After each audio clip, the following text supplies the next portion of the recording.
Well, folks, it's been another week, and that means it's time for yet another terrible episode of Ben After Dark.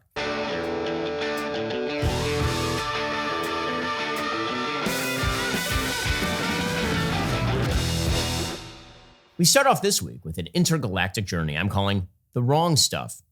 I'm talking about Blue Origin's NS-31 mission, bankrolled by billionaire Jeff Bezos, who's famously capable of shipping objects from one place to another place. Unfortunately, this particular package returned to point of origin. The rocket launched on Monday morning in Texas and marked the first all-female spaceflight since 1963, finally surpassing the visionary work of NASA pioneer Sally Field. This sisterhood of the space-traveling pants consisted of pop star Katy Perry, Bezos' girlfriend Lauren Sanchez, CBS journalist and definitely not Oprah's significant other Gayle King, and three normies, who would not be mentioned if the rocket exploded. It was an amazing crew, the kinds of people you'd want to fly a rocket. Which is, by the way, how they actually pitched themselves, as though they weren't just passengers, they were astronauts. They are astronauts in the same way my 5-year-old daughter is an astronaut, except she actually knows more about science. Let's see how planetary expert Katy Perry prepared for this mission.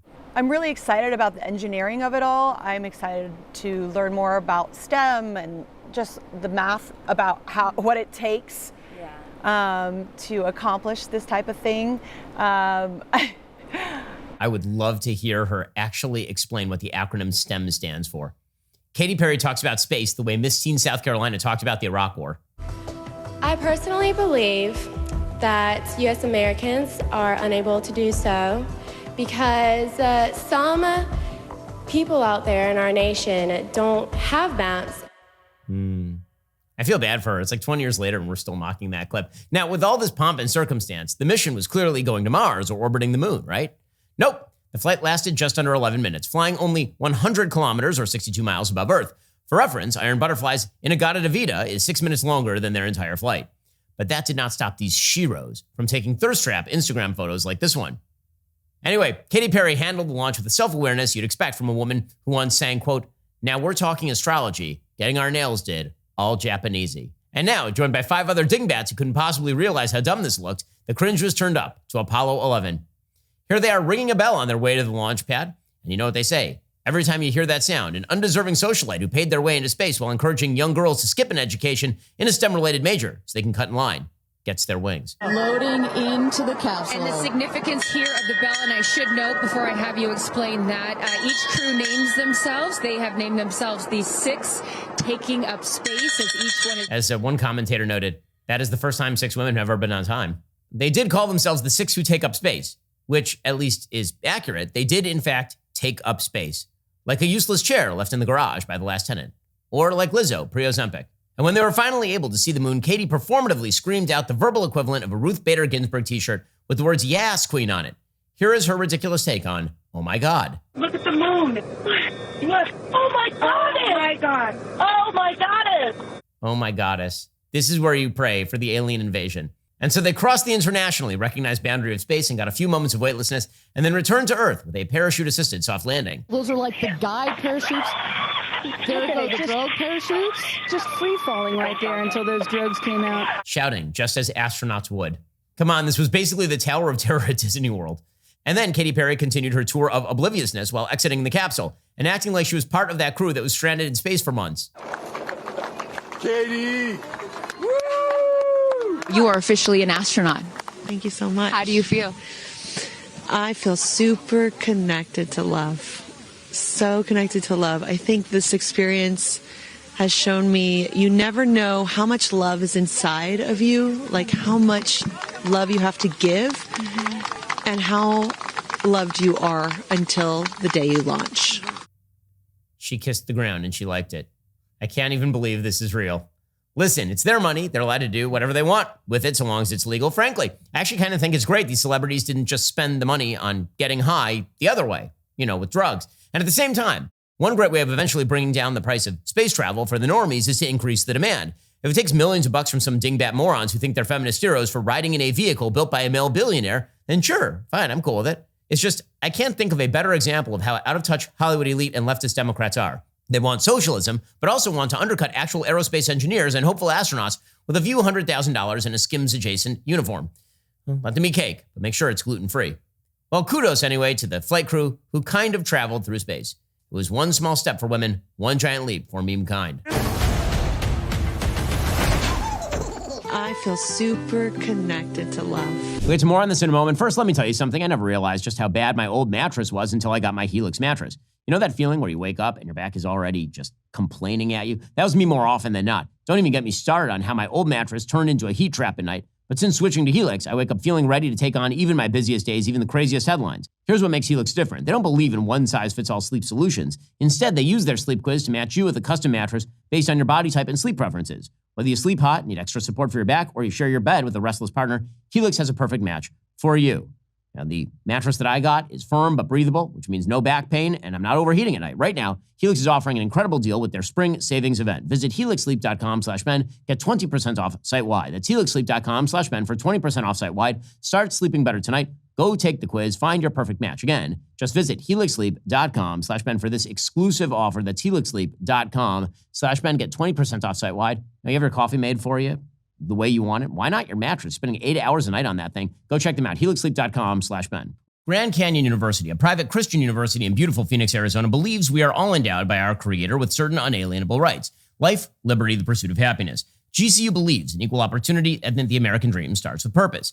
GCU equips you to serve others in ways that promote human flourishing and create a ripple effect of transformation for generations to come. By honoring your career calling, you impact your family, your friends, and your community. Change the world for good by putting others before yourself to glorify God. Whether your pursuit involves a bachelor's, master's, or doctoral degree, GCU's online, on-campus, and hybrid learning environments are designed to help you achieve your unique academic, personal, and professional goals. With over 340 academic programs as of September 2024, GCU meets you where you are and provides a path to help you fulfill your dreams. The pursuit to serve others is yours. Let it flourish. Find your purpose at Grand Canyon University. Private, Christian, affordable. Visit gcu.edu. That's gcu.edu. There's so many universities out there that are going to actively make you worse. Don't do those. Instead, check out Grand Canyon University, private, Christian, affordable. Visit gcu.edu. From one group of clueless humans to another, it's that time of spring where thousands of unemployed hipsters still on their parents' cell phone bill flock to the Palm Springs desert to sit through hours of terrible bands in order to see two good performances tops. That's right. It was Coachella week one, and the mediocrity did not disappoint. Now, Coachella reportedly had a tougher time selling out this two-weekend music festival than years past. That should come as no surprise. With industry titans like Snow Strippers, Viagra Boys, and Horse Girl on the flyer, how can you not?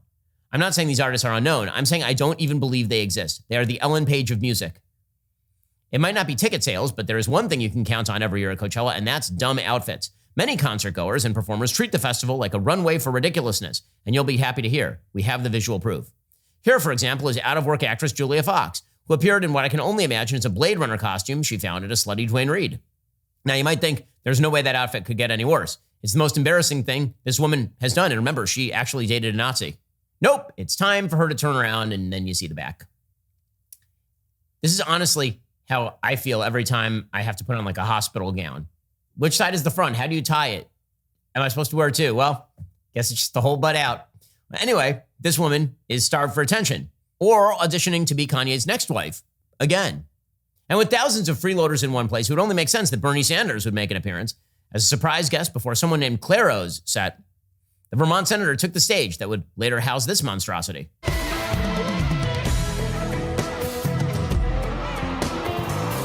That's a big girl humping the stage right there.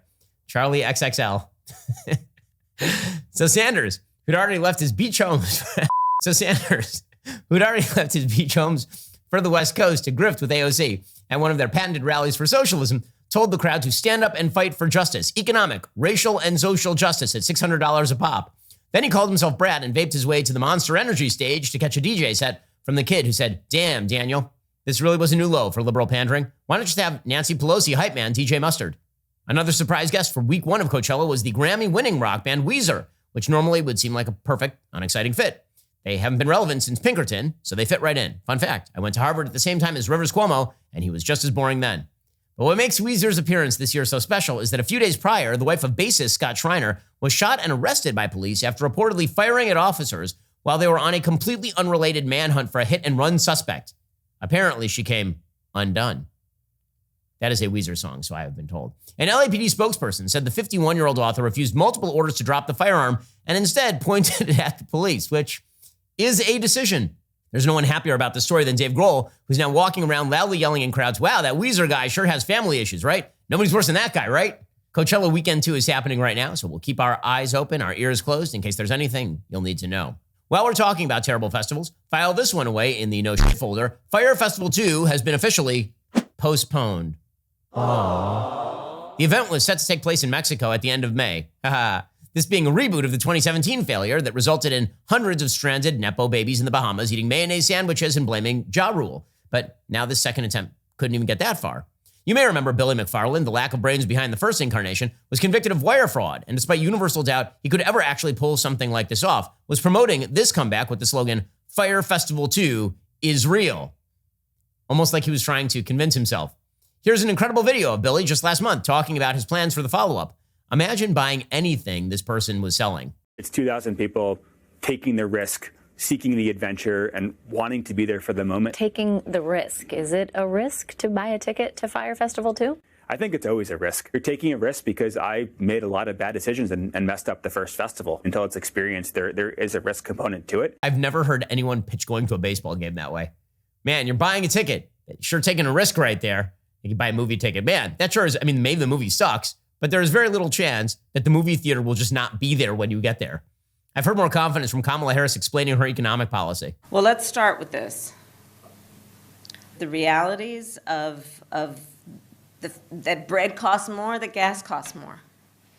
And we have to understand what that means. That's about the cost of living going up. Fyre Festival 2 tickets started at $1,400. They went as high as $25,000. This without any musical acts announced. I do have a feeling who would have showed up.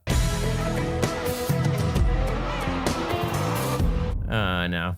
Well, in a statement to ticket holders, which apparently exist, it said Fyre Fest 2 is still on, and they expect to announce a new host city soon. I, for one, am hoping it involves Trump's future plans for Gitmo. This last week, film director Chris Columbus told the San Francisco Chronicle he wishes he could remove Donald Trump's 7-second cameo from his 1992 sequel, Home Alone 2, Lost in New York, because it's become a curse for him. Ironically, that was also how Robin Williams felt about starring in Columbus's Bicentennial Man. Is your personality chip turned on? Is it yours? No.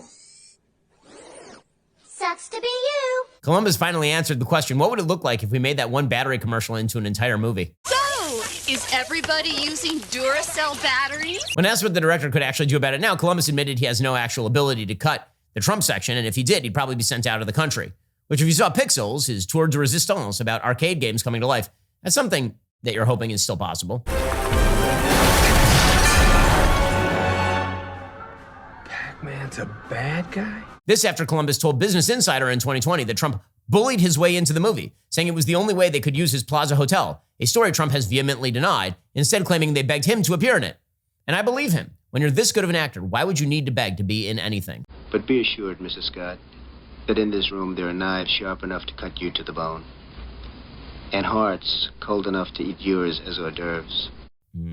That guy's the president. Columbus did admit that when they screened the movie for the first time, people cheered when the future president appeared on screen, so he knew to keep it in.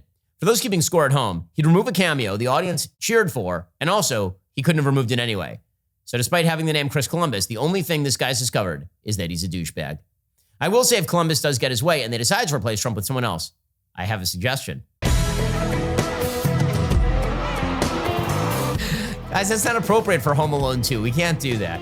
All right, it's been another terrible episode of Ben After Dark. See you next week.